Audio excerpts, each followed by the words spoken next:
The snowstorm rolled over the Montana Valley in slow, swirling sheets, as though the sky were shaking out feather pillows just in time for Christmas. Inside the modest ranch house at the foot of Cougar Ridge, lantern light glowed soft and golden, flickering across the wooden walls and the drawings pinned up by small hands, crayon horses, stick-figure cowboys, and a childish attempt at a Christmas angel. 7-year-old Lily hurried from one side of the kitchen to the other, her braids bouncing behind her while her little brother, 5-year-old Thomas, followed in determined imitation. They had scrubbed the long table, twice, and placed a plate at the empty seat with such ceremony that one might think a queen was coming. And in a way, she was. "Daddy said she's arriving tonight," Lily whispered to Thomas as she straightened the fork for the third time. "A real mail-order bride. That means she's choosing us. She wants to be our family." Thomas sniffed and wiped his nose with the sleeve of his sweater before Lily slapped his hand away and scolded him with all the ferocity of a big sister. "Stop that. We need to look nice. She's never had Christmas with us before." Outside, pushing open the front door with a slow exhale, stepped their father, Evan Carver, rancher, widower, and a man who carried the weight of 2 children and 1,000 acres on his shoulders. Snow clung to his coat, and the wind had roughed up his hair, but in his eyes there was something softer tonight. Nerves. Hope. Fear. All of it. "How's the table lookin'?" Evan asked, stamping snow from his boots. "Perfect," Lily chirped. "We even made room at the table already. See." Evan's gaze settled on that carefully arranged spot, the plate, the napkin folded into a little swan shape courtesy of Lily's imagination, and a single pine cone Thomas had proudly declared looked like fancy decoration. His chest tightened. These kids wanted so badly for this to work. And so did he.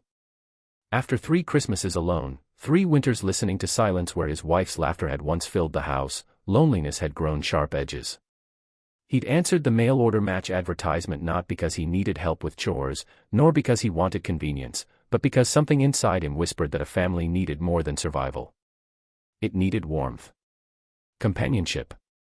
A woman's presence. A partner. Someone kind enough to love the life he already had. "Daddy," Lily said, tugging his sleeve, "what's her name again?" "The one coming." "Her name's Clara," Evan replied quietly, as though saying it out loud made everything too real. "Clara Bennett." And at that exact moment, Clara Bennett herself was stepping off a frost-covered stagecoach halfway across the valley, the wind biting at her cheeks and her suitcase bumping against her leg. She tugged her shawl closer, her breath forming clouds in the icy air. She'd never been west before. Never stepped foot on a ranch, never seen mountains so tall they seemed carved by God's own hand. But she had answered the advertisement with trembling fingers and a racing heart because she wanted a chance at life, a new beginning after the catastrophe that had turned her future upside down. Once, she'd been a teacher. Once, she'd had parents who adored her. But the influenza outbreak had stolen both, and the city had swallowed her in loneliness. The matchmaking agency had promised something simple, a widower seeking companionship, a kind mother for his children, and a peaceful life on a prosperous ranch. She told herself she wasn't replacing a memory. She was building a new one. The driver loaded her suitcase onto the sleigh that waited to take her the rest of the way to the Carver ranch. "You headin' to Evan Carver's place?" the driver asked with a knowing grin. "Why, yes." Clara forced a small smile. "That's right." "Good man," the driver said, snapping the reins. "Hard worker. Lost his wife real young. Them kids, sweetest you'll ever meet." Clara's stomach fluttered. Sweet children. A hard-working father. She prayed she could be enough for them. She prayed they would accept her. The sleigh glided across the snow-covered path, the bells on the horse's harness jingling softly, creating a music that felt like the world whispering encouragement. Back at the ranch, Lily stood lookout at the window while Thomas pressed his face against the glass, fogging up the pain. "I see lights." Lily gasped. "The sleigh. She's here."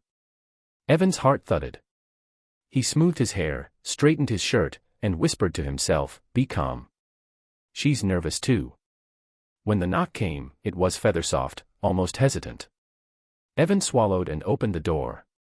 There she stood, a woman with chestnut hair, cheeks pink from the cold, and eyes filled with a mixture of shyness and courage. Mr. Carver?" she asked, her voice barely above a whisper. "Yes," he said, suddenly aware of how tall and rugged and snow-dusted he must look. "You must be Clara. Please, come in." She stepped inside, warmth washing over her, and before she could utter another word, Lily burst forward. "Hi. I'm Lily and this is Thomas and we made you a place at the table because Daddy said you were coming tonight and we cleaned everything and Thomas tried to eat a cookie but I told him no because you're supposed to have the first one, Lily," Evan said gently, placing a hand on her shoulder. "Let her breathe." Clara let out a soft laugh, the kind that seemed to warm the room like an extra fire in the hearth. "It's lovely to meet you both," she said, kneeling down so she was eye level with the children. "Thank you for making a place for me." Thomas beamed. "Did you bring toys?" Evan winced, but Clara only smiled. "No toys," she said kindly, "but I brought something better, stories." Lily clapped. "She's perfect," she whispered, not quietly at all. Evan felt warmth spread through him like a slow sunrise. They sat down to dinner, the roast chicken, the biscuits, the cranberry sauce Lily had insisted on stirring herself, and conversation flowed more easily than anyone expected. Clara spoke of her childhood, the children asked endless questions, and Evan watched her with a thudding heart. She fit. She fit into the space at the table as though it had been carved for her. She fit between the children's laughter and the quiet flicker of hope in his chest. After dinner, Lily dragged Clara to the Christmas tree. The decorations were mismatched, half homemade, half from Evan's first Christmas with his late wife, and instead of stepping back nervously, Clara reached out and touched a lopsided ornament. "Did you make this?" she asked. "All by myself," Lily said proudly. "Well," Clara whispered, "it's the prettiest star I've ever seen." And something inside Lily blossomed, something that made her lean against Clara as if she'd known her forever. Later, when the children were tucked in and the house sat in a soft hush, Evan found Clara standing by the window, watching the snowfall. "You handled them well," he said. Clara smiled softly. "They're wonderful."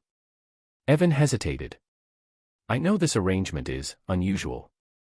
And I don't want you to feel pressured to, Mr. Carver," Clara interrupted, turning toward him, her voice gentle yet steady. "I didn't come here to be a burden or a guest. I came because I want a home. A purpose. People to care for.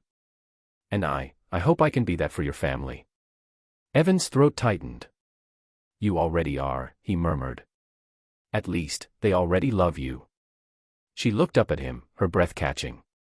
"And you?" Evan swallowed hard.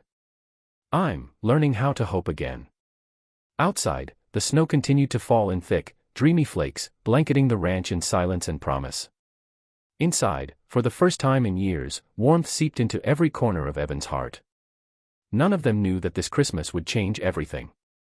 None of them realized that family wasn't something they were trying to create, it was something that had already begun growing the moment Clara stepped through the door.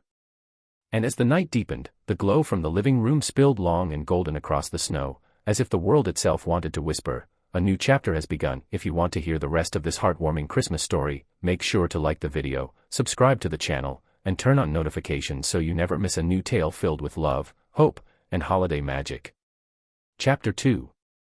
Morning sunlight broke across the horizon in pale gold ribbons, slipping through the frost-flecked windowpanes of the Carver Ranch.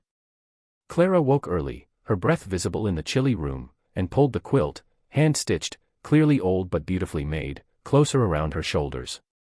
The house was quiet except for the soft groaning of the wooden beams settling in the cold. She dressed quickly, her fingers trembling not from the cold but from a feeling she hardly dared name. Anticipation.